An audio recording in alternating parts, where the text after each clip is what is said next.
Salut mesdames, salut demoiselles, salut messieurs, bienvenue dans votre émission Ardebo, tel que prédit, tel qu'annoncé. Et enfin, aujourd'hui, nous sommes de retour avec votre émission que vous aimez tant.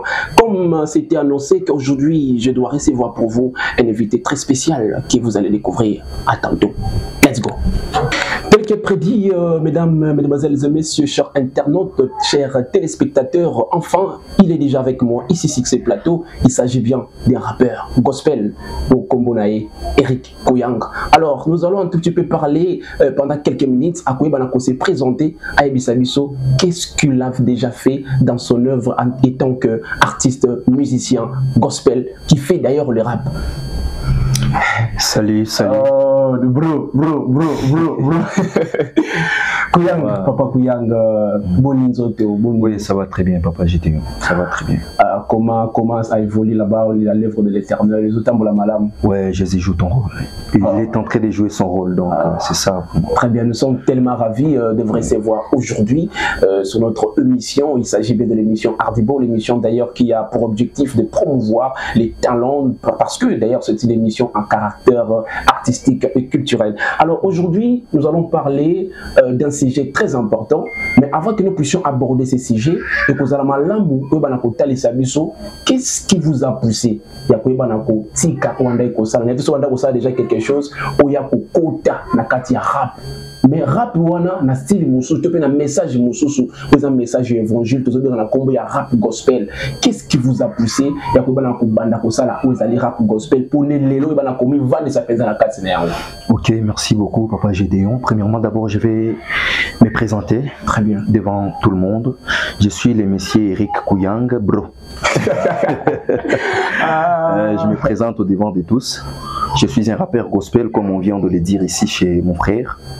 Bon, en fait, les rap gospel, c'est pas quelque chose dont je peux dire qui est inné, mais quand même, je me suis incarné, je me suis intégré dans les rap gospel. J'ai commencé les rap gospel vers l'année 17. Très bien. Mais avant d'abord de commencer les rap gospel, j'étais dans les rap mondains. C'est qu'on dit genre les rap gang, c'est ça. Voilà. En fait, là-bas j'ai commencé depuis 2012, que j'avais déjà commencé avec ces rap, j'ai rappé avec les bros. Là j'étais encore à Lemba avec les amis, et quand je suis venu au Petro-Congo, on continuait toujours avec l'allure. Et vers 2017, comme ça, et quand je me suis déjà repenti, c'était vers 2015 et puis vers 2017, je me suis dit non, je dois encore recommencer les rap parce que j'avais abandonné. Abandonné, donc avant de se repentir, Oui. Vous aviez d'abord abandonné. Donc quand je me suis repenti, Ok. j'ai abandonné les rap. J'avais trouvé les rap aberrants. Ok. Je me suis dit, les rap dans les seigneurs, ça va pas vraiment jouer son rôle. Très bien. Donc, et quand j'ai écouté, c'était El George à l'époque. Quand j'ai écouté El George, j'avais écouté Jésus la star. Très bien. Et il y a un bro, c'était un enfant de mon pasteur, le frère Glody, c'est lui qui m'avait évangélisé. Il m'a dit que non, il y a aussi des rappeurs gospel. Je me suis dit, waouh, il y a aussi du rap ici. Et en écoutant El George, j'avais vraiment écouté tout ce que moi j'aime, du rime, du punchline. J'avais vraiment trouvé qu'il y avait des bonnes choses chez lui. Et je me suis dit, non, je dois écrire des rap. Et quand j'ai commencé, j'avais écrit la première chanson, c'était encore la repentance. Là, 2017. Ouais, en 2017. On était avec des bros et puis c'est par là que je me suis encore relancé dans les rap gospel. Ok, c'est très bien. Donc, vous aviez décidé de quitter là où vous étiez. J'avais décidé carrément. La musique urbaine qui était dans la forme qui était plus mondaine. Vous avez décidé de s'intégrer dans les rap gospel. Pour évangéliser.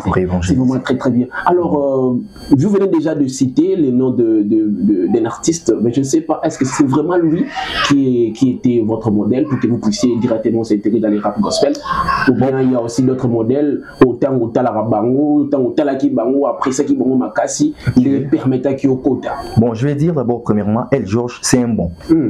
El George c'est un bon, mais pour dire que c'est lui qui est mon modèle, là je peux dire oui, parce que c'est grâce à lui que je me suis dit je dois encore entrer dans les rap gospel. Mais plus moi je suis venu dans les rap gospel déjà avec mes choses. chose. Ok. Donc, en venant dans les rap gospel, en moi, il y avait déjà tant de styles. Donc, s'il vous plaît, oui. Retournons d'abord un peu, reculons un peu. Oui. Vous venez de dire dans les rap gospel, oui. c'est lui qui vous a poussé de s'intégrer. C'était El George. Oui. Je sais qu'avant, oui. Vous aviez déjà des modèles. Avant, j'avais des modèles. Ouais, oui, il y avait tant de modèles. Il y avait tant de modèles, mais c'était plus le musicien modèle. Ok. Donc, je me servais plus d'eux parce que je venais là-bas. Ok. Ouais. Et quand je me suis repenti, je n'avais pas vraiment tant de modèles. Et en trouvant El George, j'avais dit que celui-ci c'est un bon. Et j'avais commencé à écouter El George. Et puis après cela, j'ai adopté mon propre style. Ok. Donc c'est ça. Ok. Ah, c'est vraiment très très très bien. Bah, oui. Alors, toujours dans ces mêmes à lire, nous allons un peu essayer de comprendre quelque chose. Vous venez de dire que non, El George vous a poussé de faire le rap gospel. Oui. Alors, qu'est-ce qui était vraiment à la base? C'était le texte, c'était sa manière de faire, c'était les clips, ou bien c'était quoi vraiment au juste ce qui vous a poussé de s'intégrer dans le rap gospel? Vous savez, ce que tant de gens ignorent d'abord dans les raps, et que les raps c'est quelque chose qui a tant de messages cachés. Très bien.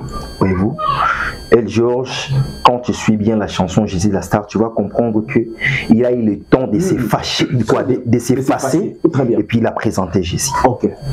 Donc quand j'avais écouté les messages, je me suis dit, regarde, des fois moi je me lève. Voyez-vous, dans nos chansons là du monde, on se lève des fois. Tu verras quelqu'un, c'est moi. Donc c'est-à-dire que tu es plus toi, mais tu sais pas ce que tu fais. Tu te limites. Tu te limites carrément. Et quand je suis venu dans les rap gospel, j'ai vite compris qu'il n'y a qu'un seul nom qu'on doit élever. Très bien. Et par rapport à cette chanson, je me suis dit non, moi aussi je dois élever un seul nom. Donc c'était que ça. C'est vraiment très génial par rapport à cet explicite. Alors, Eric Kouyang, nous allons directement entrer dans notre sujet que nous allons un peu essayer de découvrir ici. Le sujet que nous allons aborder, il s'agit bien des vagues du rap gospel, le flou. C'est que les gens ne comprennent pas du tout bien. Oh, malgré, comme mais il y a toujours des vagues, il y a toujours des flous là que les gens ne comprennent pas. D'abord, nous allons prendre du côté forme. La forme du rap gospel, surtout sur le plan style vestimentaire, la manière de s'habiller. Les hommes brillés, Batumakas.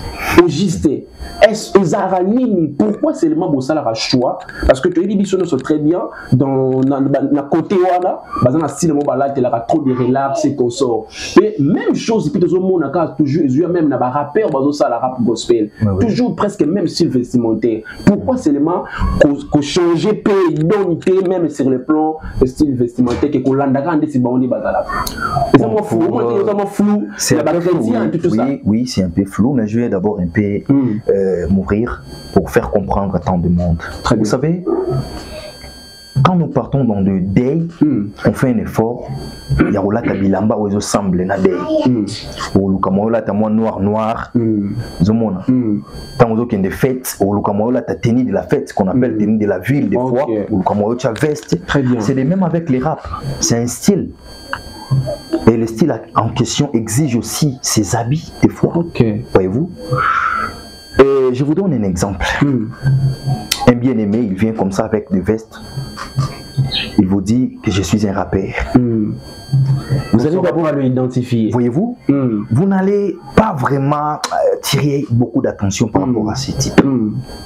Mais lorsqu'il va venir déjà avec ses habits comme ça, comme étant un rappeur, ça va directement donner son identité. Voyez-vous, on ne le fait pas vraiment exprès, mais c'est le style de qui nous exige. Très bien.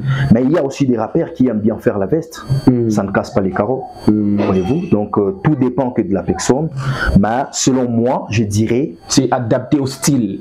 Carrément. Donc, quand vous êtes dans le style, vous devez aussi respecter les régimes du style. Donc c'est ça. Alors, restons un peu là, toujours sur le plan forme. Oui. Oui, le style vestimentaire, c'est bien, il faut s'adapter par rapport à ce que vous faites comme musique. Mais aussi, on voit aujourd'hui, rappeurs, Souki, Lox, Banzela, et je vis aussi, je ne sais pas, Zaki dans les bandas ailleurs, dans l'Europe, rappeur, mais dans boucle d'oreille, pexé.